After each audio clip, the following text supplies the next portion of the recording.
Guys, this is Adam Gillespie with Rancid and Sweaty Calves coming at you with yet another video.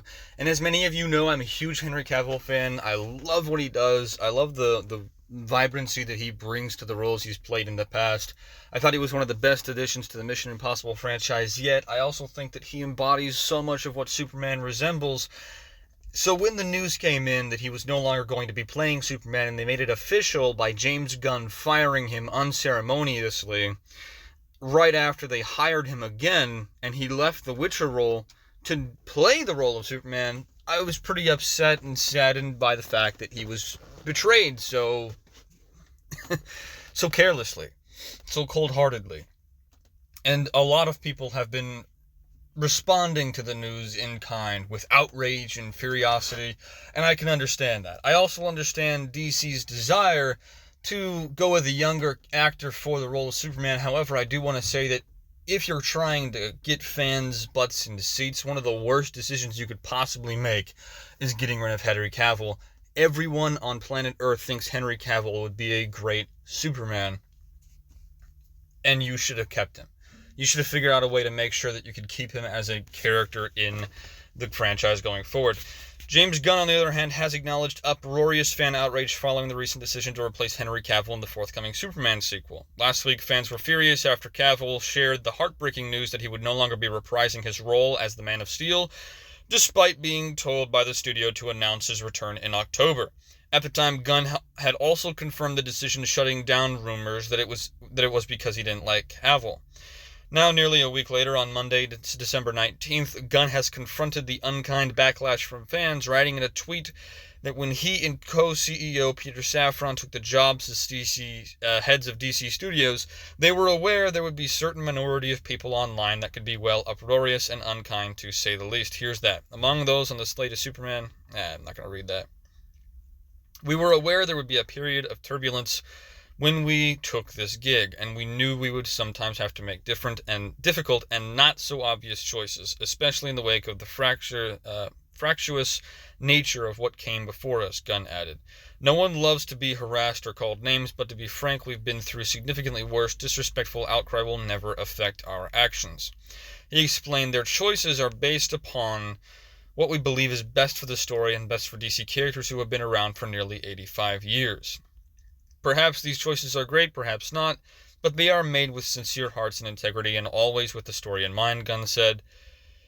Meanwhile, the director was forced to issue a clarification that when Justice League actor Ray Fisher accused him of being fake on social media, despite his firing as Superman, Cavill was already reportedly attached to star and executive produce a series adaptation of the game Warhammer 40K, as some people say it. And according to the Independent's Jacob Stolworthy, Cavill would be thankful he's been fired as Superman. As far as who DC will recast as Superman in the expected origin story spin-off, here are the actors fans think might replace Henry Cavill. Not going to go into that list. But this isn't the first time that Gunn has addressed fan outcry. Earlier this month, he issued a warning to the fractious DC fanbase who responded in anger to the cancellation of Wonder Woman 3. Now, let me just explain this. I really don't care about the Wonder Woman movies. I think the first one was okay at best, and the second one was absolute dog water. And the third one, if Patty Jenkins didn't shape up, was going to be worse than the second, which is saying something because the second was entirely world-breaking and idiotic in every facet of the word. Now, do I disagree with James Gunn's firing of Henry Cavill? Yes. Do I agree that there are things that they need to do to make the DC franchise work if they are to go forward with a series in the future? Yes. Do I think that you could have done those things and kept Henry Cavill at the same time? Of course I do.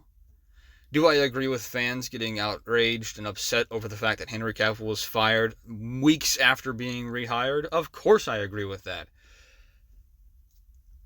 But I do think that James Gunn should at least listen to the fans in one respect or another. I get that he's trying to downplay the severity of this decision because he's saying that it's a minority, when in reality the majority of people really wanted to see Henry Cavill come back as Superman since he's a great actor for the role.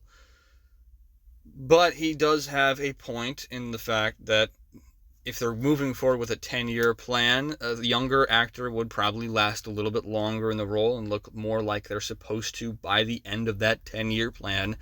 But I do think it's stupid regardless to try and plan something out 10 years in advance when you don't know if it's even going to work. We've seen what happens when that occurs with Marvel's Phase 4.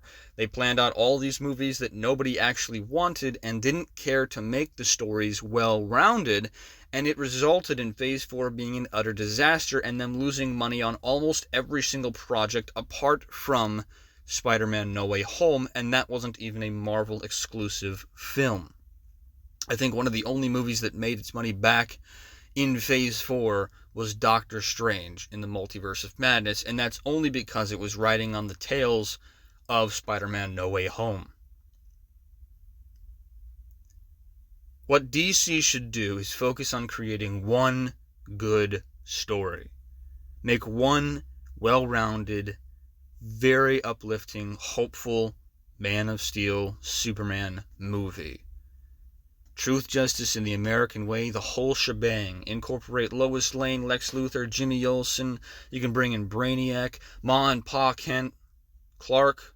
Give him all the traditional moral and American values that he's been known to have throughout the entirety of his comic book runs. And develop a story based around that. First and foremost, do that. First and foremost, come up with one good story for Batman, Superman, and Wonder Woman. One good story. And then see where it goes from there.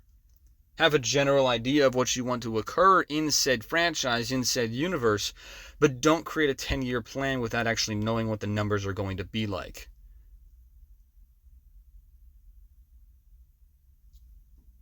So I think that Gunn has a point, but I also think that he's overestimating his value as a creative, especially when The Suicide Squad flopped just as much as Black Adam, if not more. And he was at the direct helm of that project. Now, we'll obviously have to see how it does as the years come. I'm hoping that the new DC universe goes well.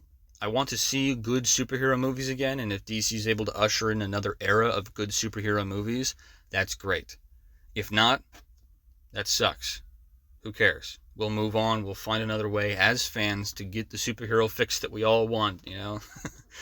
Nevertheless, those are my thoughts. Let me know if you guys agree in the comment section down below. If you enjoyed this video, make sure to leave a like, comment your thoughts, share this video out there with your friends, subscribe, hit that bell notification icon so you don't miss a single video that I upload, and check me out on Rumble, Patreon, and Twitter. I'll leave links to those in the description below. I hope you guys had a great day, and I hope you have a great rest of the week.